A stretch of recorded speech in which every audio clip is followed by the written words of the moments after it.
All right, hello everybody.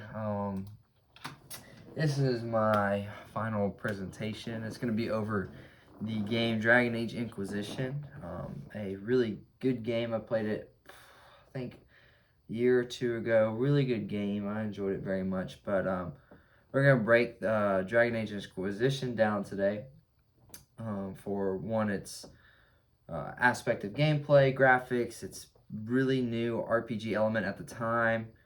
Compared to other games such as Skyrim and stuff. They took on some new things in their development, as well as being a game with a very player-driven narrative and outcomes, and as well as the community. We'll break the community down, as Dragon Age was, I think, one of the third or fourth installment, but it's part of a series, so it was building upon another community it already established, but it also gave way to a massive modding community that started up after the game was released as well.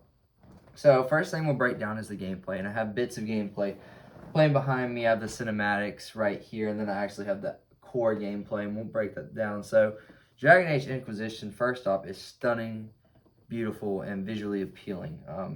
Very good graphics, very diverse world. A lot of we'll say maps, but different worlds or biomes within the game, from deserts to medieval cities to lush forests. The game has a wide array of landscapes and whatnot, so that's visually appealing and nice. It's not just one setting that you're in. So the graphics are really good, player animations are good. As you can see, they're going through some dialogue options here, and this is what I mean by the player-driven narrative. We'll get to that in just a minute. Behind me right here is the actual core gameplay of the game. Still very beautiful and whatnot. Smooth, I would say it's very smooth, especially for that time. I think it was in 2016, I believe, but especially for that time coming out. Very good. So, but onto the narrative part of it that I mentioned earlier. One of the biggest things Dragon Age Inquisition has going for it is the player-driven story.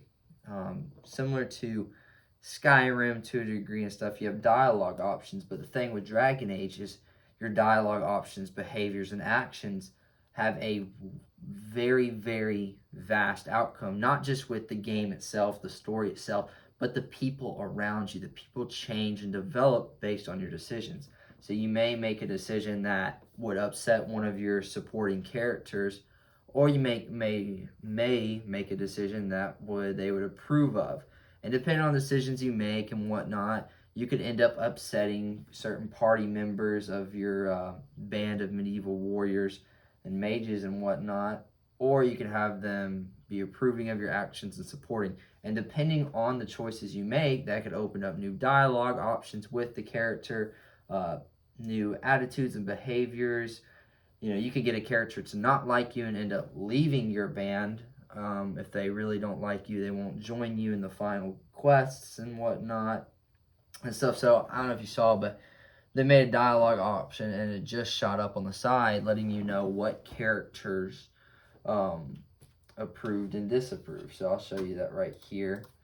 Back it up if you can see. So it made a dialogue option that says Solus slightly approved, Dorian slightly approved. So it just lets you know based on what you're doing, what you're saying, that it actually not only has a narrative outcome in the game of, you know, what the outcome of at the end of the game is, but also who will be with you, what characters like you, whatnot. So it's really good. I think that's very immersive, similar to real world. Whereas, you know, Skyrim, you can go, you know, slay a whole town, rob a whole town, blah blah blah, commit crimes, but your followers still treat you the same. Like even if they're upstanding moral followers that don't look at crime as that's their backstory, they don't have it doesn't really have an effect on you.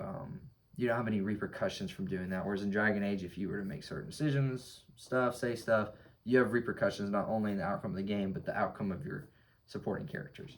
So that's really cool. That's a really cool RPG element, very immersive element I love about Dragon Age. Other stuff that helps support Dragon Age on that gameplay side is you have your own character, multiple races, kind of like Skyrim and whatnot. And but another thing that Skyrim doesn't do is your character races have a input as well. So depending on your race, you get certain dialogue options and whatnot. Like if you're an elf or whatnot, I think that's not what it's called as an elf, but an elf, basically you can speak a different language to other elvens. That's what it is, elvens and whatnot. So really, really immersive, super good. Over here, the gameplay, the actual gameplay mechanics, very tactical gameplay. And we'll get to that. The thing with the gameplay is they had to, during the development process, so we'll go ahead and move on to the development process of the game and production and whatnot. They had to come up with an entire new AI system for the open combat. And what I mean by that is Skyrim, yeah, open combat, whatnot. And I keep referencing Skyrim because that's very close in terms of medieval game, but this game builds upon that. So Dragon Age took a more tactical approach to fighting, setting up your players and stuff. So you had to think, you had to strategize against enemies. And you had 3 other partners with you, supporting characters and whatnot. So it was a more tactical, strategic approach to fighting. And I like that. It's still you can still have a hack and slash in Dragon Age Inquisition, but you can also have that really tactical side of, I'll send in my assassin while my mage flanks with this. And so that's really cool. So what the team had to do is they had to make a whole new in-game AI engine, or in-game AI system, I should say, to rethink the enemy AI as well as the friendly AI in a more tactical manner rather than just the AI attack and that's it. They have a more tactical approach. Even the enemy AI, they're like, okay, this mage is flanking me. How am I going to combat this mage while fighting, the other characters and whatnot? So really, really interesting. And they came up with that. They solidified, and they did very well with it. They did exceptionally well with it, and I know that was a pioneering AI that BioWare, the studio behind Dragon Age, developed. So that's really cool. In terms of the development, that was probably the biggest takeaway is that they drew obviously from other elements of games, especially their previous games like Mass Effect and whatnot they had created with their player options and stuff and choices impacting. Marketing was super good. They, like I said, they already had a fan base upon it because of Dragon Age Origins, Dragon Age 2, stuff like that. So the marketing was good. They went to, game conferences were big back in, from 2010, 2015, that kind of stuff. So they did the marketing through that. That was really interesting. But the biggest thing was the community too. The community BioWare is a very reputable studio, so it has a strong community. Even despite the Mass Effect Andromeda dropping and it being somewhat of a letdown, BioWare still has a very strong community. But at the time, it was a very, very community that backed the studio. And so it was good they already had a community in place that was wanting another Dragon Age, right? Because we already had a few Dragon Ages before Dragon Age Inquisition. So that was really good. And then as mods became more and more popular, as soon as the game was released, whatnot, on PC, there was a huge modding community take off from Dragon Age Inquisition. From texture mods to narrative mods to graphically improving the game through mods. There's a huge community now behind Dragon Age Inquisition, and the community's even been able to revamp things for previous Dragon Age games. So it's not only just Inquisition, they've been able to grow the community to other previous Dragon Age games that didn't have the mods or support the mods. So that's really cool that they were able to do that and that they expanded from Dragon Age Inquisition to other BioWare games and whatnot. So I would say overall it's a fantastic game, visually stunning. I think the biggest thing going for Inquisition is its choices, how it affects your supporting characters and dictates the outcome of the game.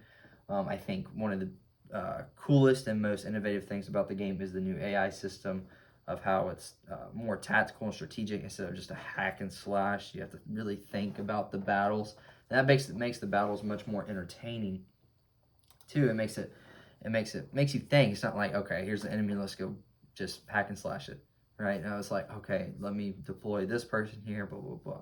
So that new AI system really takes charge in the game, and I think that's very paramount to the success of the game, pioneering that new way of thinking coming to games like this. And then the community, like I said, phenomenal community, modding community, regular community. And so I'm part of that community. I'm super excited for their next drop, Dragon Age 4.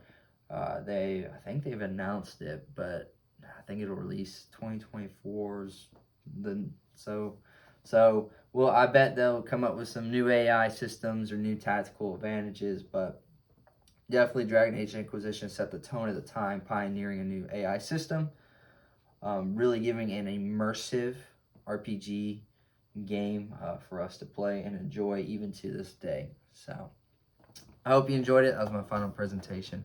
I have it pulled up here, Dragon Age Inquisition. I know on the Xbox store, I know if you have the EA Game Pass, it's free. So if you want to check that out, it's really fun. And I hope you enjoyed my presentation, and thank you.